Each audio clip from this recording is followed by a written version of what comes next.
assigning intermolecular forces. So intramolecular forces are things that we've talked about already. These are forces or bonds within compounds. So these can be the ionic forces, keeping a positive and a negative ion together. It can be the covalent bonds that hold a compound together. And it can be referencing the metallic bonds where we have our cations surrounded by free valence electrons. Again, the attraction between positives and negatives here. These are all intramolecular forces. Intermolecular forces are forces or bonds between molecules. Now, remember, to be considered a molecule, you must be covalently bonded. So that means that ionic and metallic compounds do not have intermolecular forces. Again, here's a little diagram just to show what we're talking about, and we're going to go through this throughout the entire lesson. Here we have water, oxygen bonded to two hydrogens. This is a polar bond between oxygen and hydrogen. Oxygen is more electronegative than hydrogen, therefore it is partially negative. Hydrogen becomes partially positive, and that happens for both bonds. Because hydrogen is partially positive, it can attract partially negative elements in other compounds. So when we have lots of water molecules together, hydrogen from one will attract oxygen from the other because a partial positive in one molecule will attract a partial negative in another.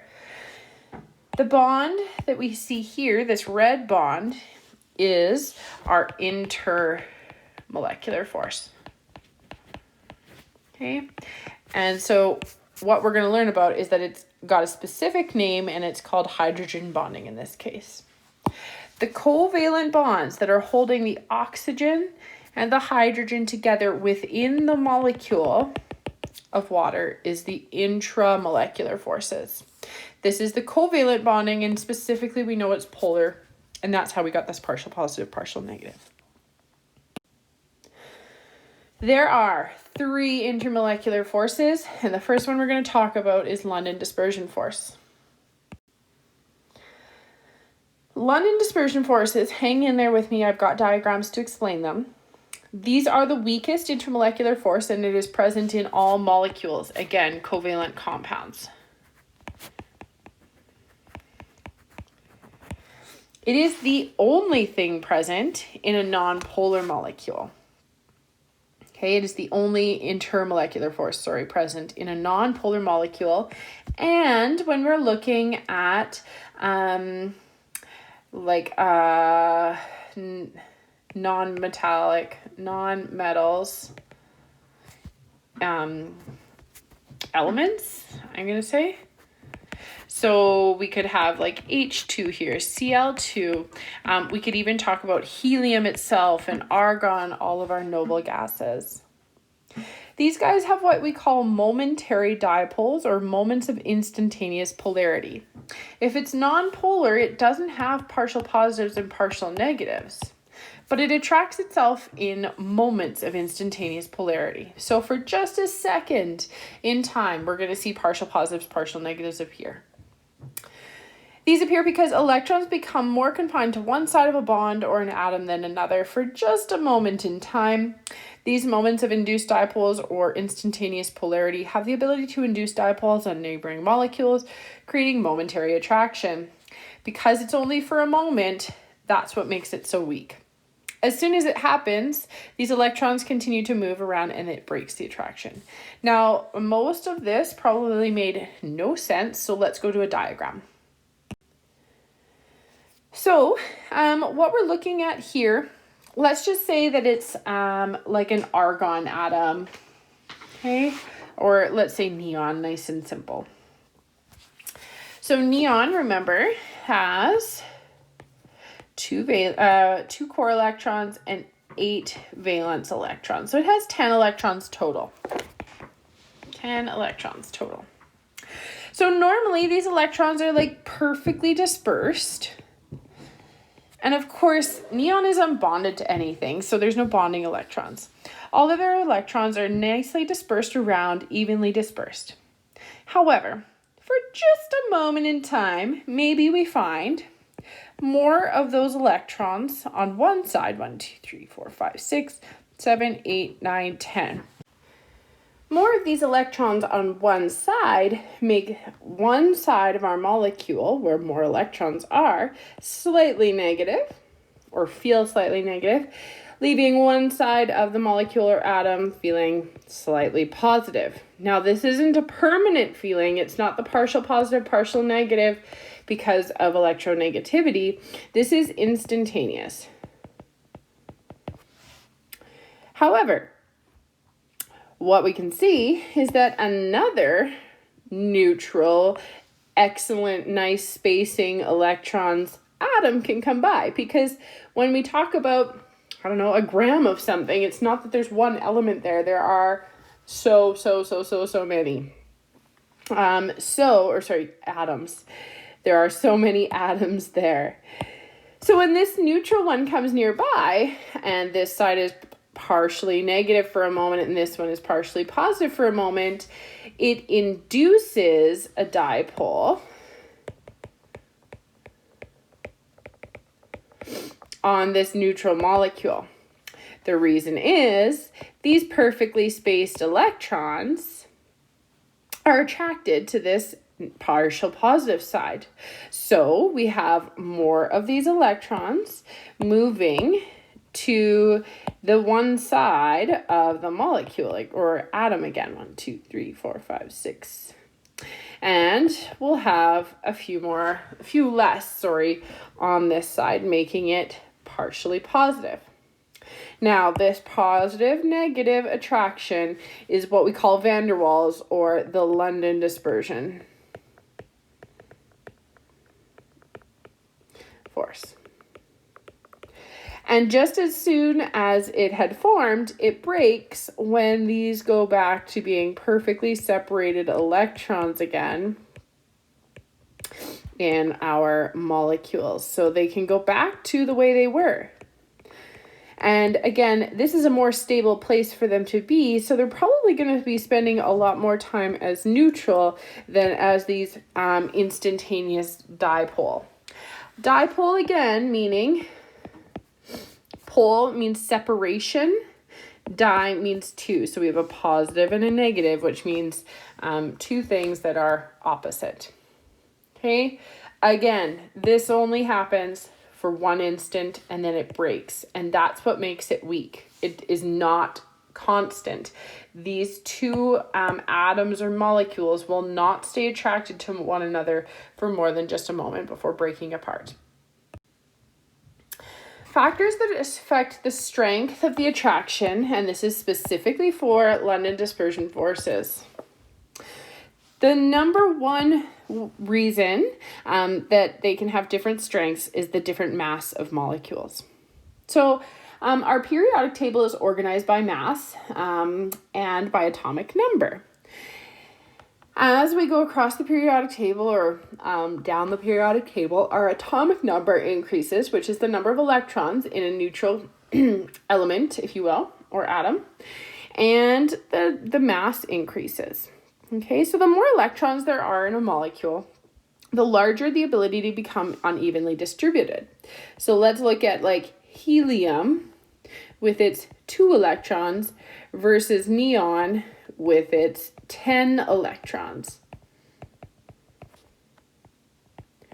So if I move 2 electrons to one side, I'll have a partial positive and partial negative for a moment. But if I move 6 or 7 electrons, I get a much more, I had it backwards here, positives and negatives. My mistake. That would be negative, this would be positive. This one's going to be much more negative and much more positive than our helium atom. So more electrons allows it to have a greater instantaneous polarity, okay? So a larger charge distribution, okay? If it has a larger charge distribution, it has larger London dispersion forces. So more electrons bigger London dispersion forces.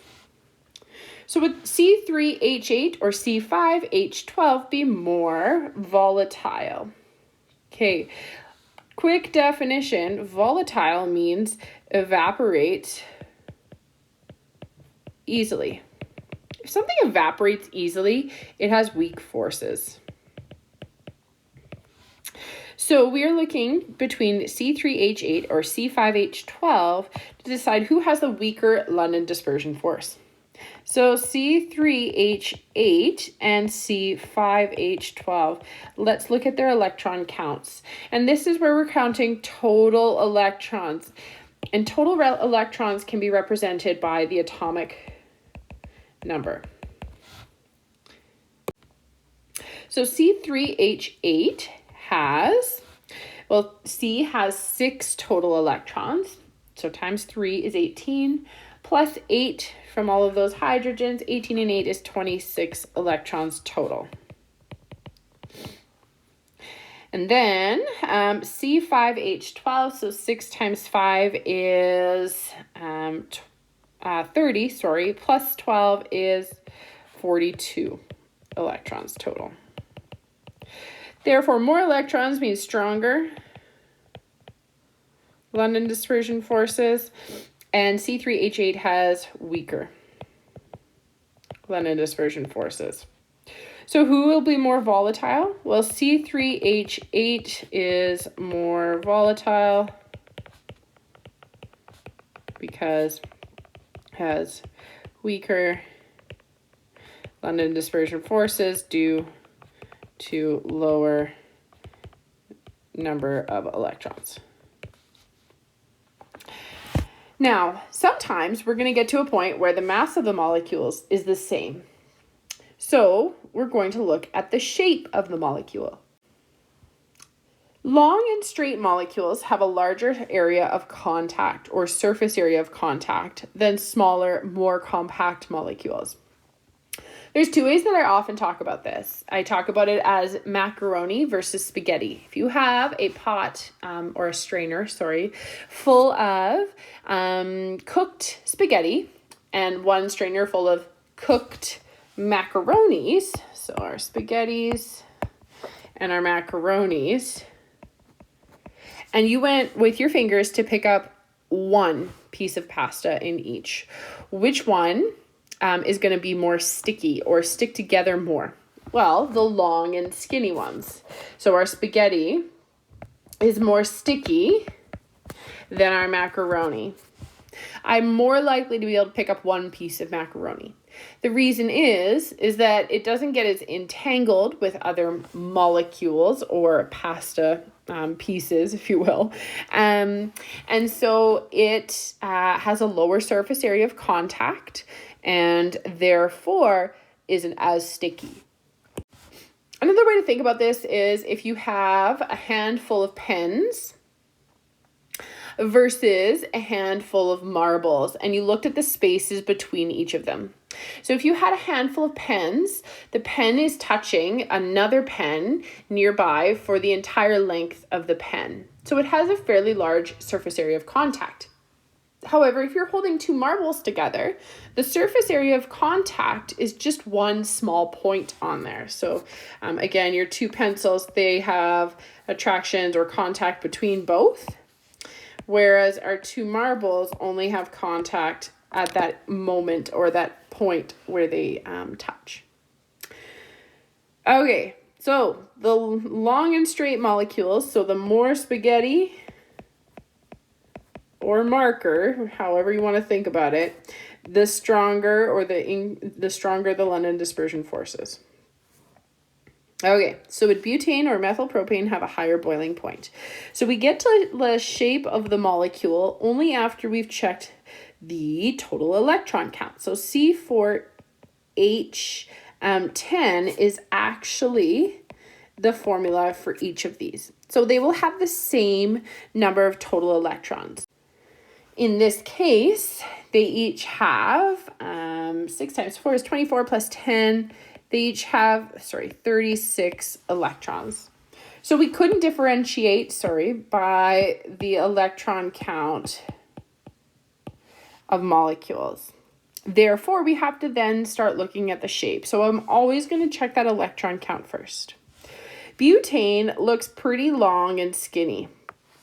If I were to actually draw it, it would look a little bit more like this, whereas methylpropane looks like this in kind of more of a drawing sense. So this is a little bit more round, if you will, and this is a little bit more long and skinny. So butane is more spaghetti or marker, however you want to think about it. And methylpropane is a little bit more macaroni or marble. So who has more contact or more surface area of contact? Well, butane. So butane's going to have a higher boiling point because the surface area of contact / attraction, if you will, is larger. All right, dipole-dipole forces are the second intermolecular force we're going to talk about. Dipole-dipole forces occur in polar molecules. Okay, they do not occur in nonpolar. If you have something nonpolar, remember it only has London dispersion forces. If there's dipole-dipole forces in your polar molecule, then there are also London dispersion forces too. So London dispersion forces are kind of this epicenter. They are there in everything, the heart of everything. However, there's a dipole-dipole as well. So not everything that has London dispersion can also be dipole-dipole. However, everything with dipole-dipole forces will also have London dispersion forces. The partial positive end of one molecule attracts the partial negative of another. And remember, these are constant due to the difference in electronegativity. So they're not instantaneous like they were in London dispersion forces. They can attract more than one molecule at a time. So let's take a look at a diagram here. We have HCl, which we know is polar. The hydrogen end of HCl is partially positive, and the chlorine end of HCl is partially negative. So the partially negative end of one can attract the partially positive end of another. Now, I just said it can happen in multiple instances. So just because this H is attracted to Cl doesn't mean that this Cl can't do anything. This Cl is then attracted to another H, and we could have another one up here, for instance, where of course this would be partially positive and this one's partially negative, and it would attract this Cl, and this Cl could attract that H. So each atom can have multiple attractions at once. These are not bonds. These are simply a positive and a negative attracting one another. Again, the attraction between two molecules is a dipole-dipole attraction. So between two molecules, and this is intermolecular. The covalent bond within is intramolecular.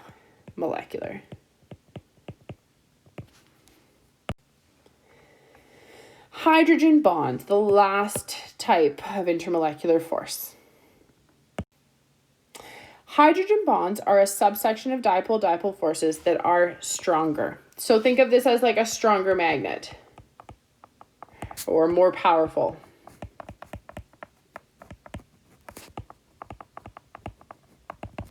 These have the same criteria and work in the exact same way. So partial positive is attracting a partial negative. However, hydrogen bonds only form when there is an N to an H, an O to an H, or an F to H covalent bond in the molecule itself. So, if we have, I don't know, let's say this. We have methanol. The fact that this O is directly connected to H within the molecule itself allows this to have hydrogen bonding. However, if we had something like C double bond O and some H's here, this does not have hydrogen bonding because the O is not directly connected to the H. Okay, so they have to be covalently bonded within the molecule for the attraction between two molecules to be considered hydrogen bonding. So this attraction is not hydrogen bonding. However, if over here we had another, I'm going to draw it, sorry, differently. We had another methanol come by and there were hydrogens here. This attraction here between the H and the O, because O is partially negative, H is partially positive. This attraction here is hydrogen bonding simply because O is directly connected to H in each of these. All right, so why is hydrogen bonding stronger? There's a larger difference in electronegativity between an O and an H, an N and an H, or an F and an H in these molecules that leaves the hydrogen slightly positive and the other atom slightly negative. These charges allow them to attract one another and they are extremely strong. Molecules with hydrogen bonding also have, remember, this underlying force of London dispersion, and they also qualify for dipole-dipole. However, their strongest force there is hydrogen bonds. Here is that exact same diagram that I basically just drew. We have methanol where our oxygen is partially negative, the hydrogen is partially positive, and because they are covalently bonded together within this molecule, we have an O to an H, there is the ability for them to hydrogen bond. Now, this diagram gets a little complex in that because the oxygen here is not bonded to the hydrogen here, again, the two sides between our O and our H, not connected to the opposite over here, this is just known as dipole-dipole. I won't ask you all of that, so don't worry. The attraction between, I will say, is hydrogen bonding. Okay, we won't get too much more specific in Chem 20. So because there's an O directly connected to an H, and this is a polar molecule, we have a partial negative, partial positive, attracting a partial positive, partial negative potentially in another compound or another molecule nearby, we will just simply say that there's hydrogen bonding possible, okay? Again, go ahead and cross that out. Any attraction between one methanol and another methanol, we're going to label as hydrogen bonding because methanol has an O directly connected to an H. So why is hydrogen bonding so much stronger? Quick little intro. If we looked at H to F versus H to Cl, let's look at their electronegativity differences. 2.2 was the electronegativity for hydrogen, and fluorine is 4, chlorine is 3.2. The difference in electronegativity here is 1.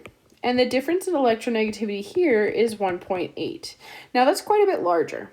So what we can do, and what I typically talk about, is that this is a stronger magnet. So it's a partial negative and partial positive that is much larger than the partial negative and partial positive here. So when a really large partial negative can attract a really large partial positive, it's a stronger attraction than a smaller partial negative, partial positive. Think about it as like a fridge magnet versus an industrial magnet, I don't know, in a sorting line or something like that. So how do we determine these intermolecular forces now that we know what they are and how to classify them? We need to draw a Lewis dot diagram first. We need to decide if that molecule is polar. And remember, there's that flow chart to follow. And once we decide if a molecule is polar or non-polar, we are able to decide if it has, which intermolecular forces it has. Again, it must be molecules. These are covalent compounds only. So what type of intermolecular forces are present in the following molecules? we got some work to do here. So the first thing we need to do is we need to draw a Lewis dot diagram for each of these. Go ahead, pause your video, get some extra practice in drawing your Lewis dot diagrams. I'm going to make mine small so I can draw. I'm not going to go through Lewis dot diagrams in great detail. If you want a review of that, go back to that video. I'm just going to quickly draw them after you have hopefully drawn them on your piece of paper correctly. All right, I've drawn all of my diagrams here. And we just need to go through, we need a Lewis dot diagram. We need to decide on molecule polarity. So Br2, because there's only one bond here and they are bonded together to the same atom, this is a non-polar atom, or molecule, sorry. CH3OH, this OH is polar. Because oxygen has lone pairs and these aren't the same electronegativity differences on both sides. C2H4, just C's and H's, is non-polar. CH2O is polar. Argon is an element. We do not label polarity for anything except for molecules. Now, I know the Br2 is technically element, but there's two of them because it's part of P.S. Brinkelhoff, and that's just the way it is written as an element. However, there's a bond there. Argon is a noble gas, so it's not part of P.S. Brinkelhoff. CH3F. The way that we've drawn it, we have a polar molecule. Sorry, it doesn't matter how you've drawn it. This is a polar molecule. CH2Cl2. A lot of times students will confuse the fact that these two are straight across from one another in my diagram, thinking they might cancel out. Remember, they are not actually 180 degrees apart. They are 109.5 because this is a tetrahedral. If you use either of our methods, you will find that this is a polar molecule.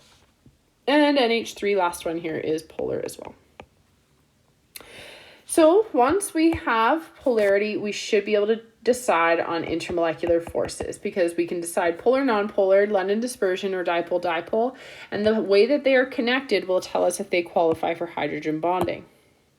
So intermolecular forces present in Br2, it is non-polar. The only intermolecular force present is London dispersion forces. CH3OH is polar, so it of course has London dispersion forces. It also has dipole-dipole because it's polar. Once we decide that it's dipole-dipole, we need to investigate the molecule further and decide if it fits the criteria for hydrogen bonding, where an O, an N, or an F is directly bonded to H in the molecule. Because O is directly bonded to H here, this qualifies as hydrogen bonding. C2H4 is non-polar. It only has London dispersion forces. Remember, hydrogen bonding is the strongest of the forces listed there. CH2O is polar, so it has London dispersion forces and definitely has dipole-dipole because it's polar. Does it meet the criteria for hydrogen bonding where an O, N, or an F is directly connected to an H in the molecule? No. Oxygen is connected to carbon, so because they are not directly connected, it does not meet the criteria for hydrogen bonding. Its strongest force is dipole-dipole. Argon is an element. Because it is simply elemental, it just has London dispersion forces. It is non-polar. We don't really assign polarity to it. And we talked about London dispersion forces being the only force for elements and non-polar molecules. CH3F is polar, so it has London dispersion forces, but it also has dipole-dipole. We just need to decide if it meets the criteria for hydrogen bonding, where an O, N, or an F is directly connected to an H in the molecule. Because F is connected to carbon here, it does not meet the criteria for hydrogen bonding, so dipole-dipole is the stronger force there. CH2Cl2 is polar, so it's London dispersion forces and dipole-dipole forces. It does not meet the criteria for hydrogen bonding because O, N, and F are not present. So dipole-dipole is the strongest. NH3 is polar, so it has London dispersion forces, dipole-dipole forces as well. Checking to make sure that it does or doesn't meet the criteria for hydrogen bonding, where an O, N, or an F is directly connected to H. We see that N is directly connected to H here, so this does have hydrogen bonding as well. I've listed all of the forces that something has, but if you were only asked to list the strongest force, you would have been choosing the circled ones, or in this case, of course, the only force present is London dispersion. So these ones are the strongest present.